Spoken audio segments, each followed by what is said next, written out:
మరొక బుధవార దినాన్ని బట్టి దేవుని నామానికి మహిమ కలుగును గాక. మీ అందరికీ కూడా ఈ బైబిల్ స్టడీ కార్యక్రమానికి ఆహ్వానాన్ని పలుకుతూ ఉన్నాను.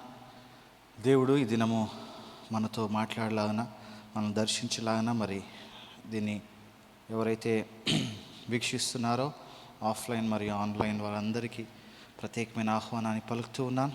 దేవుడు మనందరినీ దీవించి సాయంకాల సమయంలో తన స్వరాన్ని, తన స్వస్థత, తన మహిమార్థమై దేవుడు మనల్ని వాడుకొనును గాక. ఆమేన్. యెహోవా,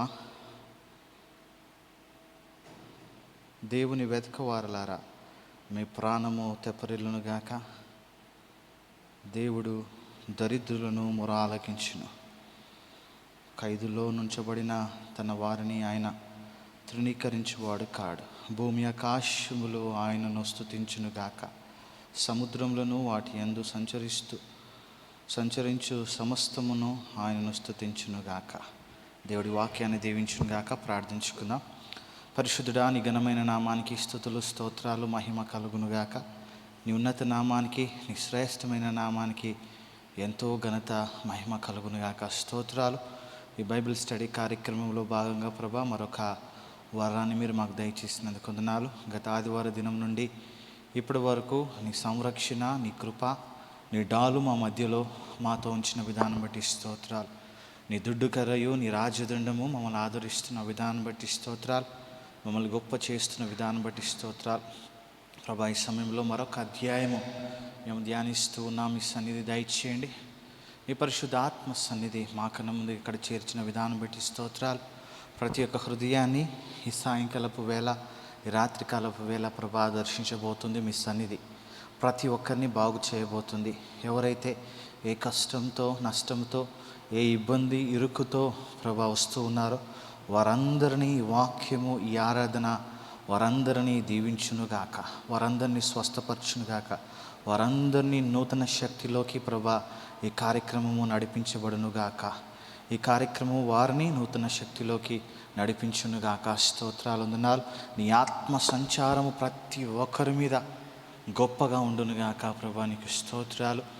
ప్రభా, ఇక్కడ చేరి ఉన్నాను మరొకసారి నీ పరిశుద్ధాత్మ సన్నిధి దైవజనులను బట్టి, రాహుల్ని బట్టి, మరొకసారి ఆఫ్లైన్లో ఆన్లైన్లో ఇక్కడ చేరుతున్న ప్రతి ఒక్కరిని బట్టి స్తోత్రాలు. ఫేస్బుక్, యూట్యూబ్ ఎవరైతే ప్రభా దీన్ని వాచ్ చేస్తున్నారో నీ దీవెనలు వారు పొందుకుందునుగాక. స్తోత్రాలు. ఈ దినమంతా ప్రభా మీ క్షేమాన్ని, ఈ సమయాన్ని మీకు సమర్పించుకుంటూ నీ మెల్లనైన స్వరాన్ని ప్రభా మేము పొందుకోవాలని యేసు నామములో ప్రార్థన అడుగుతున్నాం తండ్రి. Amen. Praise the Lord to everyone. We invite to attend this Bible study session. Today God's servant is going to meditate on 2 Corinthians 5th chapter.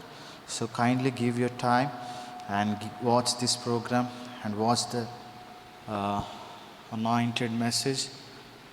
So God be with you all. God's blessings to you all this evening and tonight. Thank you. ఈ సమయంలో ఒక కీర్తన పాడుతూ దేవుని నామాన్ని మహింపరుస్తాం.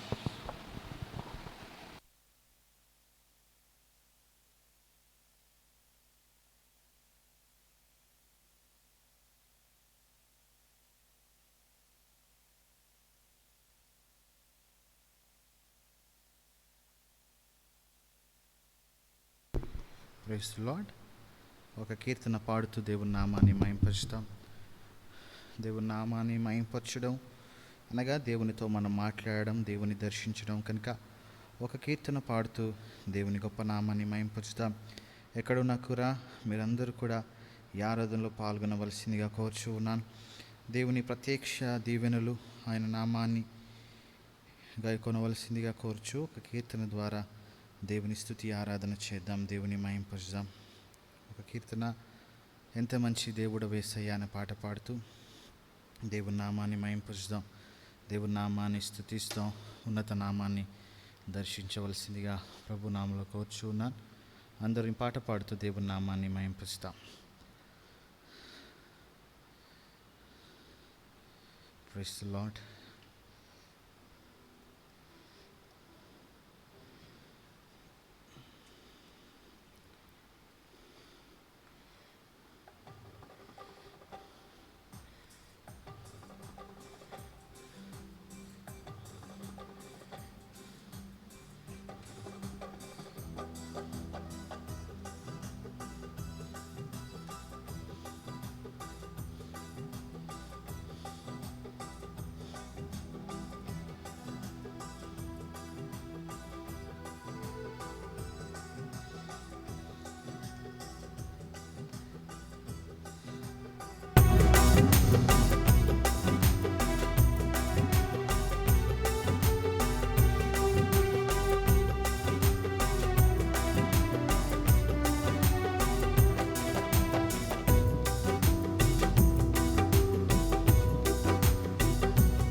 యేసయ్యా, నా చింతలన్నీ తీరే నయ్య నిన్ను చేరగా. ఎంత మంచి దేవుడవేసయ్యా, నా చింతలన్నీ తీరే నయ్య నిన్ను చేరగా. ఎంత మంచి దేవుడవేసయ్యా, ఎంత మంచి దేవుడవేసయ్యా, ఎంత మంచి దేవుడవేసయ్యా. నా చింతలన్నీ తీరే నయ్య నిన్ను చేరగా. ఎంత మంచి దేవుడవేసయ్యా, నా చింతలన్నీ తీరే నయ్య నిన్ను చేరగా. ఎంత మంచి దేవుడవేసయ్యా.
చేసినను నన్ను నీవు విడువలేదయ్యా.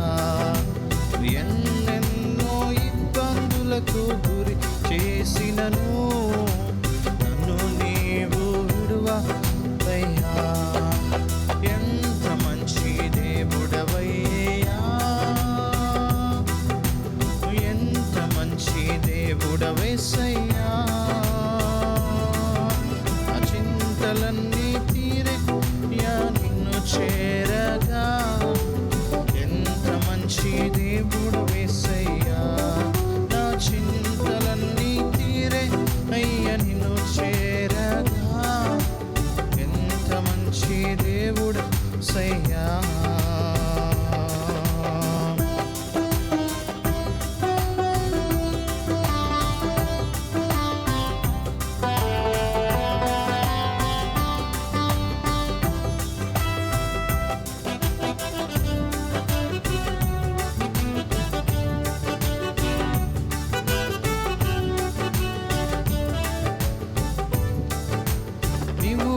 లేకుండా నేను ఈ లోకంలో బ్రతకాలేనయ్యా. నీవు లేకుండా నేను ఈ లోకంలో బ్రతకాలేనయ్యా. నీతో కూడా ఈ లోకం నుండి పరలోకము చేరదనేసయ్యా. నీతో కూడా లోకము నుండి పరలోకం చేరసయ్యా. ఎంత మంచి దేవుడవేసయ్యా, ఎంత మంచి దేవుడవయ్యా. నా చింతలన్నీ తీరేయా నిన్ను చేరగా. ఎంత మంచి దేవుడవేసయ్యా. నా చింతలన్నీ తీరేయా నిన్ను చేరగా. ఎంత మంచి దేవుడవేసయ్యా. నా చింతలన్నీ తీరేనయ్యా నిన్ను చేరగా. ఎంత మంచి దేవుడవేసయ్యా. నా చింతలన్నీ తీరేనయ్యా నిన్ను చేరగా. ఎంత మంచి దేవుడవేసయ్యా. నా చింతలన్నీ తీరేనయ్యా నిన్ను చేరగా. ఎంత మంచి దేవుడవేసయ్యా. ఎంత మంచి దేవుడవయ్యా. ఎంత మంచి దేవుడవేసయ్యా. నా చింతలన్నీ తీరేనయ్యా నిన్ను చేరగా. ఎంత మంచి దేవుడవేసయ్యా. నా చింతలన్నీ తీరేనయ్యా నిన్ను చేరగా. ఎంత మంచి దేవుడవేసయ్యా.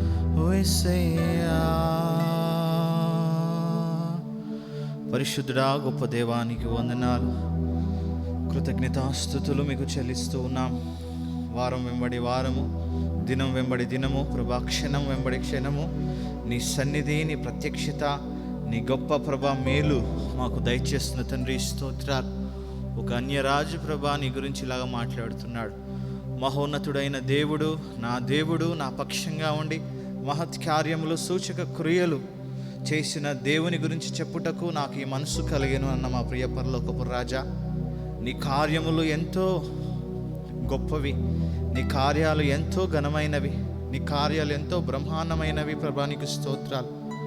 దేవుని రాజ్యము శాశ్వత రాజ్యము, ఆయన కృప తరతరములు ఉంటుందని ప్రభా ఒక రాజు ఇచ్చిన సాక్ష్యాన్ని బట్టి నిన్ను స్తుతిస్తున్నాం పరిశుద్ధుడా.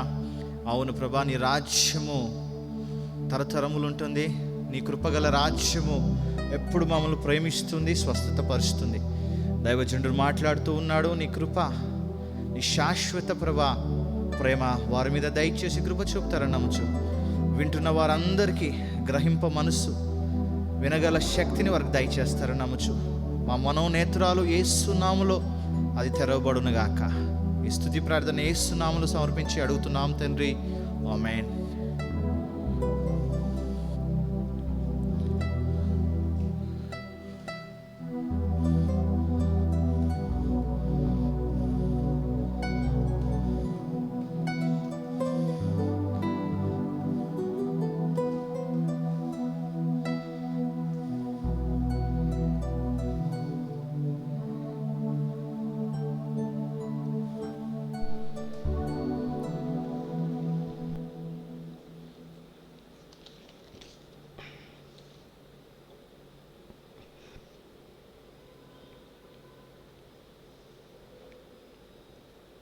ప్రభునందు ప్రియమైనటువంటి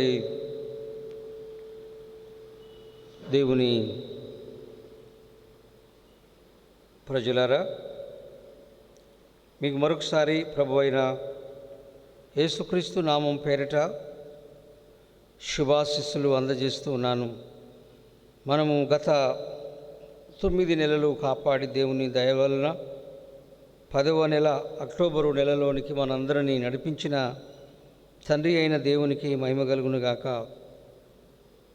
ఈ 10వ మాసము అక్టోబరులో మనందరినీ దేవుడు నడిపిస్తూ ఉన్నాడు.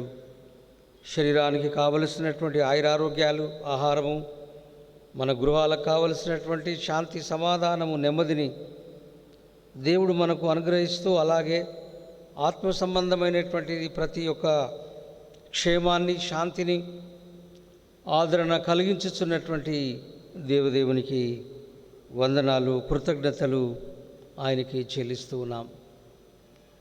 ఈరోజు మరొక పర్యాయము దేవుని యొక్క వాక్యములో నుండి నేను మీ ముందుకు వస్తూ ఉన్నాను. ఈరోజు కూడా భక్తుడైనటువంటి పౌలు కొరింథీ ప్రజలతో మరొక సన్నివేశాన్ని తీసుకొని వస్తూ ఉన్నాడు. ఈరోజు మనము 5వ అధ్యాయాన్ని మనము పఠించబోతూ ఉన్నాము, ధ్యానిస్తాము.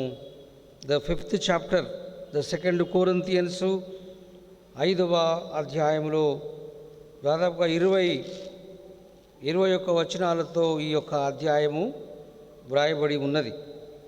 మరి ఈ యొక్క 5వ అధ్యాయంలో మొదటి 10 వచనాల వరకు గల దేవుని వాక్యం మనకు ఏమి బోధిస్తుంది అంటే, మనం ఈ భూమి మీద,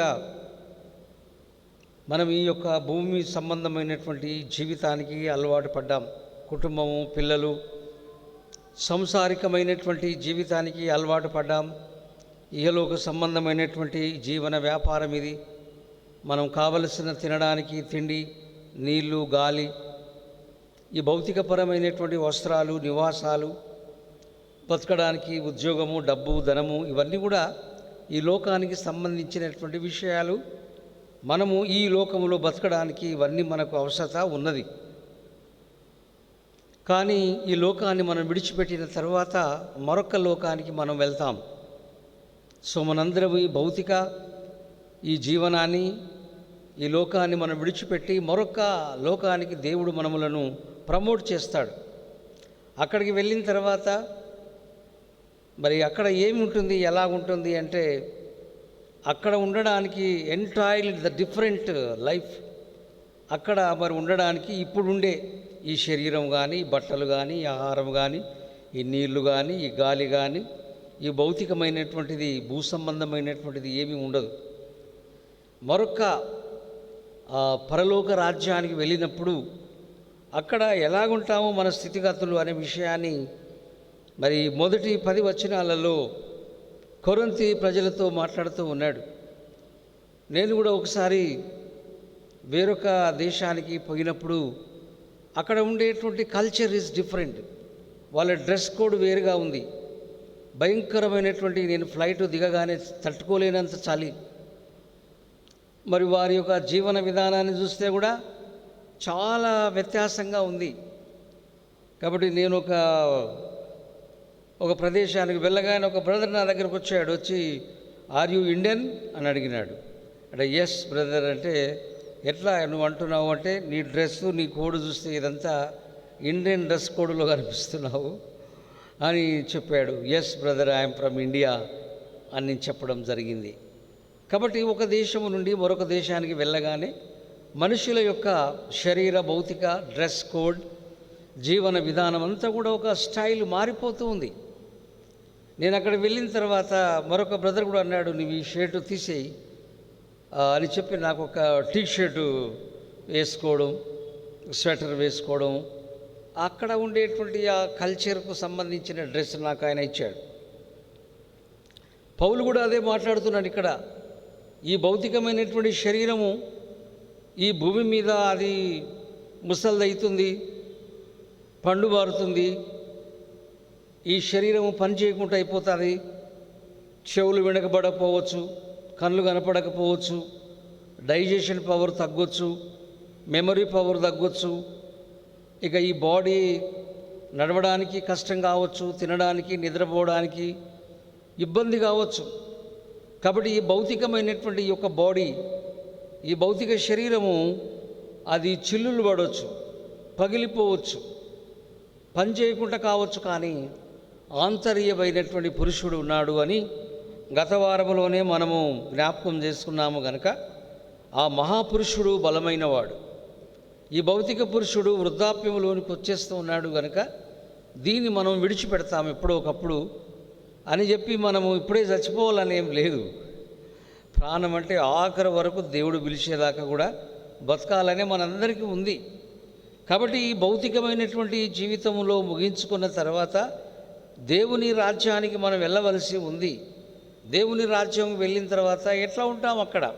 ఈ డ్రెస్సులు ఉంటాయా, లేకపోతే ఈ కటింగ్ చేసుకోవాలా, ఈ ఆయిల్ పెట్టుకోవాలా, దువ్వుకోవాలా, ఈ పండ్లకు బ్రష్ చేయాలా, స్నానం చేయాలా, దీనికి సబ్బు రుద్దాలా, ఎట్లా ఉంటుంది ఆ శరీరము, ఆ లైఫ్ ఎలా ఉంటుంది అంటే పౌలు గారు మాట్లాడుతూ ఉన్నాడు ఏమిటంటే మనము దేవుని రాజ్యానికి వెళ్ళినప్పుడు ఆ శరీరం అది మహిమ శరీరం. అంటే మనం ఏమన్నా మరి ఇప్పుడు బట్టలు కట్టుకోకపోతే ఎలా ఉంటామంటే మనము దిగంబర్లంగా ఉండం, బట్టలు వేసుకున్నట్టుగానే ఉంటాం. ఏదేనో గార్డెన్లో కూడా చూస్తే ఆదాము అవ్వలు మహిమ శరీరాలతో ఉన్నారు కాబట్టి బట్టలు కట్టుకున్నట్టే ఉంది, బట్టలు కట్టుకున్నట్టే ఉంది. వారు సిగ్గు ఎరగక ఉండిరి. కాబట్టి in Eden garden they covered with the dress, ఆ డ్రెస్ వేసుకున్నట్టుగానే ఉంది. పరలోక రాజ్యానికి వెళ్ళినప్పుడు కూడా మనందరం దిగంబరులంగా ఉండం, కానీ డ్రెస్ వేసుకున్నట్టుగానే మహిమ శరీరాల చేత మనము పరలోక రాజ్యములో మనము కనిపిస్తాము. కనుక అట్టి దివ్యమైనటువంటి ఆ మహిమ శరీరం కొరకు మనం ఎదురు చూస్తూ ఉన్నాం. ఆ పరలోక రాజ్యములో మనము పొందుకునేటువంటి అనుభూతి అబ్బా, అది వర్ణించడానికి వీలు కానటువంటిది. భక్తుడైనటువంటి పౌలు గారు ఆయన కూడా అంటాడు, నేను చనిపోయినా నేను 3వ ఆకాశానికి వెళ్ళాను. ఆ 3వ ఆకాశానికి వెళ్ళినప్పుడు అక్కడ పరిశుద్ధులందరూ ఉన్నారు, దేవదూతలు ఉన్నారు, మంచి మ్యూజిక్ పార్టీ ఉంది, మంచి గ్రేట్ సింగర్స్ ఉన్నారు, పాడుతున్నారు. నేను వెళ్ళి ఆ సభలోనికి వెళ్ళగానే నేను నేను పరవశము చెందినాను. అంటే ఎట్లా ఉంటుంది అంటే నేను I cannot describe that kind of enjoyment experience. నేను చెప్పడానికి వీలు కాదు, అంత అమోఘంగా ఉంటుంది. ఇప్పుడు విశ్వాసులందరూ చనిపోయిన వారందరూ కూడా ప్యారడైజులో ఉన్నారు. ప్యారడైజులో వాళ్ళకి ఎంత ఆనందమో, ఎంత సంతోషమో. ఎవరినైనా మనం ఒకడికి వెళ్ళి బయటికి తీసుకురావడానికి నువ్వు వెళ్ళిపో కొంచెం రావద్దు అంటారు. అంత మధురమైనటువంటి ఆ రాజ్యము, మరి దేవుని యొక్క దివ్యమైనటువంటి ఆ రాజ్యములో మనం ఉంటాము. దాని కొరకు మనము ఎదురు చూస్తున్నాము అని ఈ వాక్యములో జ్ఞాపకం చేస్తూ పౌలు గారు ఒక మంచి మాట చెప్తా ఉన్నాడు 10వ వచనంలో. ఏమిటి అంటే 2 రకాలైనటువంటి సింహాసనాలు ఉంటాయి అని. ఒక సింహాసనమేమో న్యాయ సింహాసనము, మరి 2వ సింహాసనం అనేది కూడా ఉంది ప్రకటన గ్రంథంలో. దాన్ని ఏమంటారంటే ధవల సింహాసనము అని. కాబట్టి ఈ 2 రకాలైనటువంటి థ్రోన్స్, ఒకటి న్యాయ సింహాసనం, 2వది ధవల సింహాసనము. మొదటి 10 వచనాలలో న్యాయ సింహాసనం దగ్గర దేవుని బిడ్డలమైన మనందరం కూడా అక్కడ ఉంటాం. ఆ సింహాసనం మీద యేసు ప్రభుల వారు కూర్చున్నప్పుడు మనందరం కూడా ఆ సింహాసనం దగ్గరికి వస్తాము. ఆ సింహాసనము న్యాయ సింహాసనం అంటే ఏమిటి అంటే అది జడ్జిమెంట్ కాదు, కానీ మనందరికీ బహుమానాలు, గిఫ్ట్స్, బహుమానాలు హానర్ చేయడం, అది ఒక అద్భుతమైనటువంటి ఆ ధవల న్యాయ సింహాసనం దగ్గర విశ్వాసులందరూ కూడా అక్కడికి వస్తాం. దేవునికి ఎవరెవరు ఏమేమి పని చేశారో ఆ ఫలితానికి దేవుడు రాసి పెట్టాడు. కొంతమందికి బహుమానము, అద్భుతమైన బహుమానాలు దేవుడు అక్కడ ఇస్తాడు. కొంతమందికి జీవ కిరీటం ఇస్తాడు. కొంతమందికి వాడబారని కిరీటం ఇస్తాడు. మరికొంతమందికి అక్షయమనే కిరీటం ఇస్తాడు. మరికొంతమందికి వాడబారని కిరీటం ఇస్తాడు. మరికొంతమందికి ఇంకొక రకమైన క్రౌన్. అండ్ ప్రభువారు వాళ్ళను ఆనర్ చేసి వాళ్ళను ముద్దు పెట్టుకొని, నా కుమారుడా, నా కొరకు నువ్వు ఎంత పని చేశావు, ఎన్ని శ్రమలు అనుభవించినావు, నా కొరకు ఎంత సిగ్గుపడకుండా సువార్తను బోధించావు, నువ్వు అలసిపోలేదు, ఎండలా ఎండావు, వర్షానికి నానావు, చలికి భయంకరమైన చలికి నీవు బాధపడ్డావు, ఎంతోమంది నిన్ను తూలనాడినారు, నిన్ను అవమానపరిచారు, నిన్ను సిగ్గుపడ్డారు, నిన్ను వెలుచూపులు చూశారు, నిన్ను కొట్టారు, నిన్ను నెట్టేశారు. ఈ భూగోళం మీద నువ్వు పడినటువంటి బాధ అంత ఇంత కాదు. కనుక నా కుమారుడా, నా కొరకు నువ్వెంత బాధ అనుభవించావో గనుక రా. దేవుడు అక్కడ వాళ్ళందరికీ కావలసినటువంటి అది ఒక న్యాయ తీర్పు, న్యాయ సింహాసనం. ఈ భూమి మీద మనము దేవుని కొరకు ఏ చిన్న గుడ్ వర్క్, ఏ చిన్న పని చేసినా దేవుడు దాన్ని రాసి పెట్టాడు. పరలోకములో బహుమానాలు, గౌరవాలు, దేవుడు మెచ్చుకోవడము, ముద్దు పెట్టుకోవడము, దేవదూతలందరూ వచ్చి, మరి జోసెఫ్ ఈజిప్టు దేశంలో మంచి కళ దేవుని మహిమార్థమై చెప్పితే అతని మెడలో బంగారు గొలుసు వేయబడి ఊదా రంగు వస్త్రమును ధరించి ఫరో రాజుగారి ముందు రథంలో, జోసెఫ్ రెండవ రథములో, ఈజిప్టులో జోసెఫ్ను వెరీ హానర్, చాలా గౌరవించినట్టుగా మనము చూస్తాం. బబులోనియన్ కింగ్డమ్లో డానియల్ నెబుకద్నెజరుకు ఆయన కుమారుడైనటువంటి బెల్షాజర్కు దర్శనాలు చెప్తాడు. డానియల్ కూడా మిగిలిన గౌరవము బబులోను దేశంలో కూడా మరి ఆయనకు ఎర్రని ఊదారంగు వస్త్రాన్ని తొడిగి బంగారు యొక్క ఈ గొలుసు వేసి రథం మీద అతన్ని ఊరేగించి చప్పట్లు కొట్టినట్టుగా ఉన్నది. అలాగే నీతిమంతులైన వారికి కూడా పరలోక రాజ్యం వెళ్ళిన తర్వాత ఇలాంటి సన్మానాలు, గౌరవాలు దేవుడు తప్పకుండా ఇస్తాడు. ఎంతోమంది తలలు నరకబడ్డారు, ఎంతోమంది దహించబడ్డారు. ఈ మధ్యలోనే ఒక పాస్టర్ గారి మీద ఒక యాసిడ్ పోశారు, కొంతమందిని చంపారు, కొంతమంది తలలు తీసేశారు, కొంతమందిని దానం చేశారు.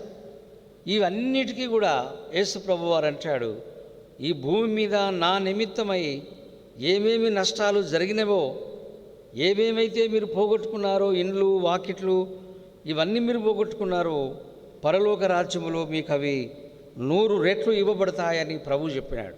కాబట్టి పరలోక రాజ్యం వెళ్ళినాక దేవుడు ఆ విధమైనటువంటి గౌరవం, ఘనత, సన్మానం, అద్భుతమైనటువంటి కార్యం అక్కడ దేవుడు జరిగిస్తాడు. దేవుని బిడ్డలారా, ఈరోజు నువ్వు నేను ప్రభు కొరకు ఏ మంచి కార్యం చేసినా, అవి మంచివైనను సరే చెడ్డవైనను సరే, అక్కడ తప్పకుండా మనకు దేవుడు బహుమానము ఇస్తాడు అని వాక్యంలో ఉంది. కొన్నిసార్లు అక్కడ గౌరవాలు కూడా పోగొట్టుకుంటూ కొంతమంది ఉంటారు, కొంతమంది అన్హ్యాపీగా కూడా ఉంటారు. సమ్ పీపుల్ ఆర్, కొంతమంది no crowns, just head. Some people కొంతమందికి హానర్ చేయకుండా పరలోకంలో ఉంటారు, కానీ వాళ్ళకి ఇవన్నీ కూడా ద హానరబుల్ థింగ్స్ వాళ్ళు పొందరు. ఎందుకంటే ప్రభు కొరకు శ్రమపడినటువంటి వాళ్ళు మాత్రమే ఆ న్యాయ సింహాసనం మీద దేవుడు వాళ్ళను పరిచయం చేస్తాడు, వాళ్ళను దీవిస్తాడు. ఇది పౌలు గారు మరి కొరింథీ ప్రజలతో మాట్లాడినటువంటి మొదటి 10 వచనాల యొక్క సంగతులు. ఈ భూమి, ఈ శరీరం, ఈ బతుకు, ఈ జీవితం, one day it will be closed. మనం ఒక దినము ఈ యొక్క జీవితాన్ని ముగిస్తాం. పెద్ద రియల్ ఎస్టేట్ చేసిన, బిల్డింగ్స్ ఉన్నా, బంగారం ఉన్నా, ఇవన్నీ కూడా వన్ డే ఇవన్నీ వదిలిపెట్టాలి. వదిలిపెట్టి మనము అద్భుతమైన మహిమ శరీరం చేత ధవల సింహాసనం దగ్గరగా బహుమానాల కొరకు మనం వెళ్ళే ఆ టైం ఒకరోజు ఉంది అని నువ్వు నేను మరి దయచేసి జ్ఞాపకం చేసుకోవలసిన వారమై ఉన్నాం. 11 నుండి కొన్ని వచనాలు ఏమి చెప్తున్నాడు ఇక్కడ అంటే, బిడ్డలారా, దేవుడు యేసు ప్రభుల వారు మనములను ఆయన ఈ లోకంలో ఏర్పాటు చేసుకున్నాడు. దేవుని మహిమార్థమై ఉన్నాం. ఎక్కడ పోయినా మనకు కొన్నిసార్లు అవమానాలే. ఏడికి పోయి చూసినా కూడా యేసు ప్రభు అంటే మన బంధువులు మా ఇంటికి రావద్దు అంటారు. యేసు ప్రభువాని గురించి నేను సేవ చేయడానికి వచ్చాను అంటే మన అన్నదమ్ములు కూడా మనకు విరోధం అయిపోతారు, మన బంధువులు విరోధం అయిపోతారు, లోకమంతా కూడా మనకు విరోధం అయిపోతారు. కాబట్టి అలాంటి ఒక పోరాటము మనము చేయడానికి ఈ భూమి మీదకి మనం వచ్చి ఉన్నాం. కానీ ఇవన్నీ మనం లెక్క చేయడం లేదు. ఎందుకంటే దేవుని ఆత్మ, పరిశుద్ధాత్మ దేవుడు మనములను, మన హృదయాన్ని దేవుని ప్రేమ చేత నింపినాడు గనక మనం వాళ్ళని చూడగానే జాలి, వీడు తిట్టాడులే, వీడు కొట్టాడులే, వీడు నాకు నష్టం చేశాడులే, వీడు నాకు మోసం చేశాడులే అనేటువంటిది కోపాన్ని లేదు. కానీ ఇంకా వీడు దేవుణ్ణి నమ్మాలా, వీడు కూడా నశించిపోతాడో ఏమో, వీడిని కూడా దేవుని రాజ్యానికి తీసుకుని వెళ్ళాలనేటువంటి ఒక రకమైన ఆతృత, ప్రేమ ప్రతి క్రైస్తవునికి ఉంది. కాబట్టి ఈ లోకములో మనము ప్రేమిస్తాం, మనకు ప్రేమించే వాళ్ళు అని మనకు పేరు, క్షమించే వాళ్ళని కూడా మనకు పేరు. వాడు ఎంత తిట్టినా, ఎంత చేసినా, మనకు విరోధంగా బ్రతికినా కూడా మనం వాని కొరకు ప్రార్థన చేస్తున్నాం. ప్రభువా, ఆ బ్రదర్ను క్షమించు, ఆ బ్రదర్కి మారు మనసు ఇవ్వండి, ఆ బ్రదర్కు రక్షణ ఇవ్వండి, ఆ బ్రదరు తెలిసి తెలియక మాట్లాడినాడు దేవా అనేటువంటి మనలోనున్నటువంటి ఒక రకమైనటువంటి ద డివైన్ లవ్, పవిత్రమైనటువంటి ప్రేమ మనలో నుండి అది ఒక వరదలాగా, ఒక స్ట్రీమ్, ఆ విధంగా అది ప్రవహిస్తుంది మనలో నుండి. కాబట్టి మనము యేసు ప్రభు వారిని ఈ లోకానికి పరిచయం చేయవలసిన వారమై ఉన్నాము. అంతేకాదు కానీ మన కొరకు కాదు, కానీ మన నిమిత్తమై మరణించినటువంటి వాని కొరకు మనము జీవించాలని తీర్మానం. అవును, మనం ఏమున్నా లేకపోయినా దేవుని సేవ కొరకు సమర్పించుకున్నాం. ప్రభువే చూసుకుంటాడు, ప్రభువే ఇస్తాడు. మరి నేను దేని గురించి విచారపడా, నా సమస్తము ఆయన చూసుకుంటాడు, నా అనుదిన భారము ఆయనే భరిస్తాడు, నా విషయము ఆయనే చూసుకుంటాడు. నేను, నా ప్రభువు. మరి ఇలాంటి సేవకులు ఎంతోమంది ఈ లోకంలో ఉన్నారు. సో కాబట్టి ఒకసారి మరి ఒక దైవజనుడు భక్త సింగ్ గారు ప్రతి విషయము దేవునికి చెప్పేవాడు. అయ్యా, నాకు ఒక డ్రెస్సు లేదు అని చెప్పేవాడంట.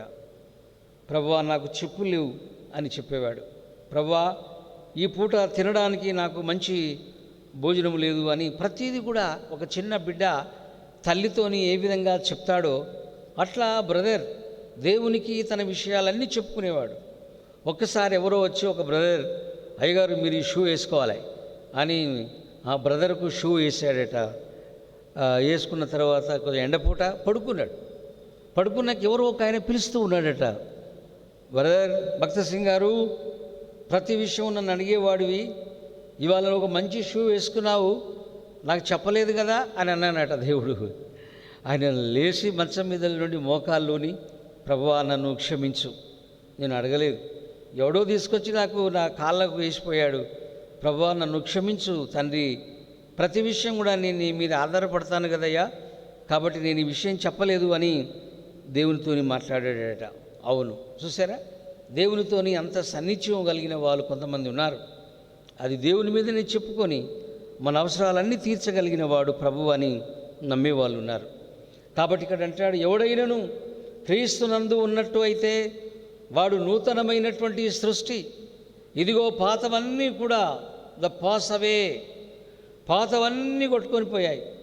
ఒకప్పుడు మనం చేసిన దొంగతనాలు, మనం చేసిన మోసం, మనం చేసిన అన్యాయం, మనం చేసిన పాపభీతి, మనలో ఉండేటువంటి ఒక రకమైనటువంటి ఆందోళన, గగురుపాటు, ఇవన్నీ కూడా మనం చాలాసార్లు భయపడతాం. కానీ యేసు ప్రభులో మనం ఉన్నట్టు అయితే, దేవునిలో మనము వాటిని విడిచిపెడితే అంటాడు, నువ్వు యేసునందు నూతనమైనటువంటి the new man, the new creation, the new person, the new Kingdom, the new nature, కొత్త మనిషిగా కావడానికి భూమి మీద యేసు ప్రభులో ఉంటేనే కొత్త వాళ్ళముగా మనం అవుతాము అనే విషయాన్ని కూడా ఇక్కడ మరి జ్ఞాపకం చేస్తూ ఉన్నాడు. అంతేకాకుండా 19వ వచనములో అదేమనగా, దేవుడు వారి అపరాధములను వారి మీద మోపక క్రీస్తునందు లోకమును తనతో సమాధానపరుచుకొనెను, ఆ సమాధానం అనే వాక్యాన్ని దేవుడు మాకు అప్పగించినాడు. కాబట్టి దేవునికి కోపం వచ్చింది అని ఉంది రోమా పత్రికలో, భయంకరమైన కోపం. కానీ యేసు ప్రభుల వారు వీళ్ళందరినీ తీసుకొని గుంపును తీసుకొని ఆయన మధ్యవర్తిత్వం చేసి యేసు ప్రభుల వారు ఆయన వెనకాలో వీళ్ళందరినీ నడిపించుకొని దేవుని దగ్గరికి పోతూ ఉన్నాడు. అందుకొరకు దేవుడు అంటున్నాడు, యేసు ప్రభు వారితోని ఒక సమాధానం, సంధి, మీడియేటర్. ఆయనకు మనకున్నటువంటి కొన్ని విషయాలు, పొసగని విషయాలు ఉన్నాయి. విషయాలు అంటాడు ద బుక్ ఆఫ్ ఐజయాలో, మీకు మాకు కొన్ని గొడవలు ఉన్నాయి కాబట్టి రండి మనం వివాదం తీర్చుకుందాం రండి అంటే ఎవడొస్తాడు? ఎవరు వాళ్ళని మోటివేట్ చేస్తారు? ఎవరు వాళ్ళని లీడ్ చేస్తారు? ఎవరు వారు గైడ్ చేస్తారు? ఎవరు వారిని తీసుకొని రాగలరు అంటే ఎవరు కూడా చేయలేకపోయారు. కానీ ద లార్డ్ జీసస్ ఆయన మధ్యవర్తిత్వం వహించినాడని ఉంది. Is our mediator. కాబట్టి ఆయన మనల్ని తీసుకొని దేవుని యొక్క ప్రత్యక్ష గుడారములోనికి వెళ్ళినాడు. అందుకే దేవుడు ఇక్కడ ఏమంటున్నాడు అంటే, మరి దేవాది దేవుడు కోపం ఉన్నా కూడా యేసు ప్రభు వారితో మీరు వచ్చారు కనుక దేవుడు మీతోని సమాధాన పడ్డాడు. ఓకే, నా ప్రియమైన కుమారుడైన యేసు ప్రభు వారు తీసుకొచ్చాడు కదా మిమ్మలను. కాబట్టి నేను అతని ముఖాన్ని చూసి నేను మిమ్మలను క్షమిస్తున్నా, నేను మిమ్మలను మన్నిస్తున్నాను, మీ పాపాలన్నీ కూడా నేను మరి భూమి అగాధములో నేను వాటిని పడవేస్తున్నా, నా సమాధానం నేను మీతో ఇస్తున్నాను కనుక నా కుమారుని ద్వారా మీడియేటర్గా మీరు వచ్చినారు ఆయనతోని. ఈజ్ అంబాసిడర్, మరి దేవునికి ఇటు మనుషులకు.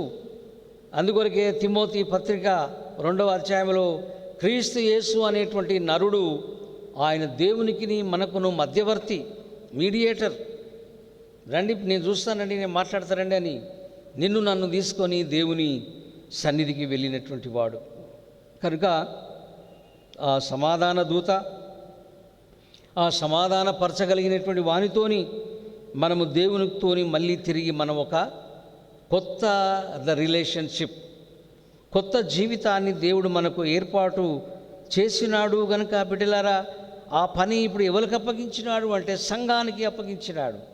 సంఘం చేస్తున్న పని ఏమిటి అంటే సమాధానపరిచేటువంటి ఈ పరిచర్య సంఘానికి దేవుడు అప్పగించినాడు. సంఘములో ఉన్న మనందరం కూడా ఈ పనిని మనము జరిగిస్తూ ఉన్నాం. ఎంత గొప్ప దివ్యమైన దేవుని పని! సంఘానికి దేవుడిచ్చినటువంటి మధురమైనటువంటి యొక్క వర్క్ ఏమిటి అంటే సమాధానపరచడం. సంఘంలో కూడా ఎవరైనా గొడవలు పెట్టుకోవచ్చు, కొట్లాడుకోవచ్చు, అల్లరి చేసుకోవచ్చు. ఇంకా కొంతమంది ఈ అల్లరిని ఎక్కువ చేసేటోళ్ళు కూడా కొంతమంది ఉంటారు. కొంతమంది లేని వాటిని క్రియేట్ చేసే వాళ్ళు కూడా ఉంటారు. కానీ ప్రభు అంటాడు, సమాధానపరచువారు ధన్యులు, వారు దేవుని కుమారులై ఉంటారు. అవును, ఈ పని ఇది దేవుని పని. ఇది దేవుడు సంఘములో పెట్టినటువంటి సమాధానం అనేటువంటి సభ, ఆ పరిచర్య గనక అదే పరిచర్య మేం చేస్తున్నామని పౌలు గారు ఆ సంఘముతోని మాట్లాడుతూ ఉన్నాడు. 20-21 వచనాలు మనం చూస్తాం చివరిగా. కావున దేవుడు మా ద్వారా వేడుకున్నట్లు మేము క్రీస్తుకు రాయబారులమై దేవునితో సమాధాన పడుడని క్రీస్తు పక్షంగా మిమ్ములను మేము బతిమలాడుకొనుచు ఉన్నాం. ఇక్కడ మంచి మాట ఉంది, అంబాసిడర్స్ అంటే ఒక దేశం నుండి ఒక దేశానికి వెళ్ళే కొన్నిసార్లు టూరిజం మినిస్టర్స్ ఉంటారు, విదేశాంగ మంత్రి ఉంటాడు. ఒక దేశం నుండి మరొక దేశానికి వెళ్ళి రాయబారం కుదుర్చుకుంటారు. మీరు మేము కలిసి బిజినెస్ చేద్దాం, మీరు మేము కలిసి ఎడ్యుకేషనల్ కొంత పిల్లలకు సౌకర్యం కల్పిద్దాం, మీరు మేము కలిసి అధునాతకమైనటువంటి అగ్రికల్చరల్ టెక్నాలజీ ఇంకా అనేక విషయాలలో మీరు మేము కలిసి ఈ లోకములో జీవిద్దాం అనేటువంటి దానికి ఆ విధమైన రాయబారం చేయడానికి కొంతమంది విదేశాంగ మరి యొక్క ఫారెన్ ఎక్స్చేంజ్ సంబంధమైన మినిస్టర్స్ కూడా ఉంటారు కదా. కాబట్టి పౌలు అంటాడు, మేము దేవుని రాయబారులము. ఎక్కడైతే సమస్యలు ప్రాబ్లమ్స్ ఉన్నాయో వాటిని మేము దేవుని సమాధానం కలిగివ్వడానికి మేము ఈ లోకానికి వచ్చిన దేవుని యొక్క అంబాసిడర్స్, దేవుని రాయబారులం, దేవుని దాసులము, దేవుని సేవకులం మేము. ఎంత గొప్ప సేవ కదా! So we are the ambassadors. మనము దేవుని ప్రతినిధులం. ఈ లోకములో దేవుని రాకడ గురించి, దేవుని ప్రేమను, దేవుని ఉగ్రత, ఈ లోకము యొక్క స్థితిగతుల గురించి చెప్పడానికి we are the ambassadors of the Lord Jesus. మేము దేవునికి క్రీస్తు రాయబారులం, యేసయ్య అనేటువంటి రాయబారులం. కాబట్టి అంత గొప్ప పనిలో మేము ఉన్నాము అని మాట్లాడుతూ ఉన్నాడు పౌలు గారు. 21లో ఎందుకనగా మనము ఆయన యందు దేవుని నీతి అగునట్లు పాపమెరుగని ఆయనను మన కోసము దేవుడు పాపముగా చేశాడు. ఎంత మంచి మాట కదా! పాపము ఎరగని దేవుడు. యేసు ప్రభులో ఏ పాపము లేదు. ఈ భూమి మీద యేసు ప్రభు వారు ఒక్కడు మాత్రమే పాపము లేనివాడు. ఆయన బ్లడ్ షాంపిల్ మరి ల్యాబులో పరిశోధిస్తే ఆయన జీన్స్ మరి మేల్ ఫిమేల్ బ్లడ్ ద్వారా వచ్చేటువంటి YX అనేటువంటి ఈ యొక్క జీన్స్ ద్వారా ఎలాంటి గుణగణాలు ఉంటాయి అంటే కొన్ని పాప సంబంధమైనటువంటి జీవనం ఉంటుందని. కానీ యేసు ప్రభుల వారి బ్లడ్లో చూస్తే, పరిశోధనలో చూస్తే ఏమిటంటే ఆయన ఏ పాపం లేనివాడని ఉంది. ల్యాబ్ టెక్నాలజీలో కూడా, సైంటిఫిక్గా కూడా రుజువైంది ఏమిటంటే ద సిన్లెస్ మ్యాన్. యేసు ప్రభుల వారు యోహాను సువార్త 8లో అంటాడు, ఒరేయ్ నాలో పాపము ఉన్నదని ఎవడైనా చెప్పగలడా? సో కెన్ యూ చెప్పగలరా? మీరు ఎవరైనా నాలో పాపం ఉన్నదని చెప్పగలరా? అంత నీతిమంతుడు, అంత గొప్ప యేసు ప్రభుల వారు గనుక ఆ పాపము ఎరగనిటువంటి ఆయన మరి ఈ లోకములు అంటాడు మన కొరకు ఒక పాపిగా ఆయనను కుట్టారు, ఈపు పగులగొట్టారు, మేకులు గుచ్చారు, సిలువను వేశారు. పాపము లేని శరీరం, పాపము లేనటువంటి వాడు. కానీ ఒక పాపికి నియమించే జడ్జిమెంటు, ఒక పాపిని ఎట్లా కొడతారో కొరడాలతో, ఒక పాపిని ఎట్లా తంతారో అట్లా పాపము లేనటువంటి వాడు ఒక పాపిలాగా చేశారు ఆయనను. ఒక పాపిష్టివానికి ఇచ్చినటువంటి పనిష్మెంటు, శిక్షను ఇచ్చినారు. కాబట్టి మనం ఏ విధంగా మనం టాలరేట్ కాగలము? ఈ లోకం ఆయనకు అంత అన్యాయం చేసింది. ఈ లోకము ఆయనకు అంత భయంకరమైన శిక్ష విధిస్తే ఇవాళ నువ్వు నేను ఏమని చెప్పాలి అంటే ఆయనలో పాపము లేదురా అని చెప్పాలా, ఆయన నీతిమంతుడురా అని చెప్పాలా, ఆయనలో ఏ పాపము లేదు అని చెప్పాలా. ఆయనను ఇంకా మనం ఏ విధంగా కూడా ఆయనకు అన్యాయం చేయొద్దు, ఆయనను దూషించవద్దు. ఆయన సువార్త వినాలి, ఆయన ప్రేమించాలి, ఆయనను గౌరవించాలి, ఆయన గణపరచాలి. మనందరం కలిసి దేవుని సంఘముగా ఆయనను మనం హానర్ చేయాలి. ఇది ఈరోజు నీవు నేను ద వాయిస్ రైజ్ చేసి ఈరోజు నీవు నేను కూడా మన స్వరాన్ని పైకెత్తి విప్పి వెదవల్లారా, యు ఆర్ ద ఫూల్, ఏ పాపం ఎరగనటువంటి ఆయన మీద ఎందుకురా మీరు ఇంకా కక్ష, మీరు ఇంకా ఎందుకురా అనగలిగినటువంటి ఆ స్వరభాని మనలో నుండి రావాలి, మన యొక్క సంఘాలలో నుండి రావాలి, మన యువతరములో నుండి రావాలి, మన యొక్క సంఘ నాయకత్వంలో నుండి రావాలి. అమోఘమైనటువంటి పరిశుద్ధ దేవుణ్ణి చంపారా మీరు. కాబట్టి పౌలు గారు, పేతురు గారు అదే అంటాడు, జీవాధిపతిని మీరు చంపినారు అంటాడు. అంటే జీవాన్ని చంపారు మీరు, పరిశుద్ధుని చంపారు మీరు. కాబట్టి ఈరోజు వరకు కూడా యేసు ప్రభు మీద వక్ర భాష, జలసి, యేసు ప్రభు మీద ఇంకా కత్తి కోస్తూ ఉన్నారు. యేసు ప్రభుల మీద ఇంకా వాళ్ళ కోపము చల్లారనంతగా ఉంది. కాబట్టి మనందరం వాళ్ళని ఎదుర్కోవాలంటే యేసు ప్రభుల వారిని మనం ప్రేమించాలా, ఆయనను గౌరవించాలా, ఆయన ఆరాధించాలా.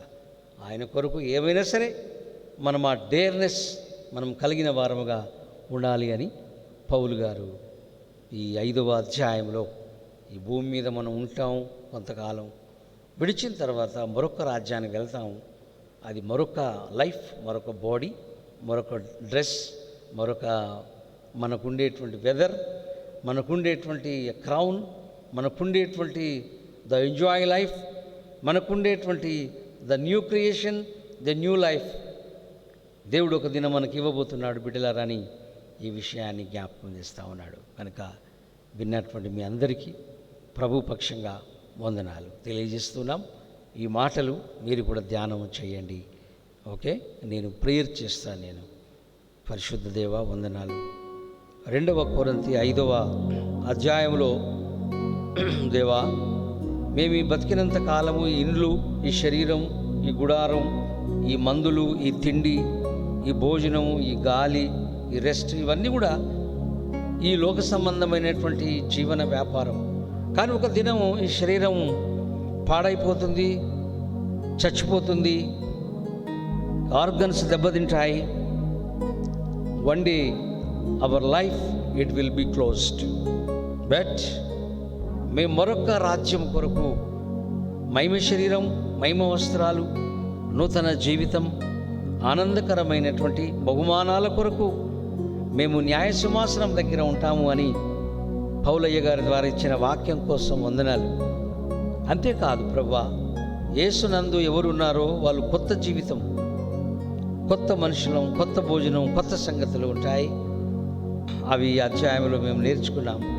అట్టి దైవ కృప, నీ అనుగ్రహం, నీ సన్నిధి పాపాత్ములమైన మాకు అనుగ్రహించి నీ కృప చూపమని కొద్ది ప్రార్థన యేసు ప్రభుల వారి యొక్క దివ్య నామమున ఈ ప్రార్థన అడిగి వేడుకొంచున్నాం తండ్రి.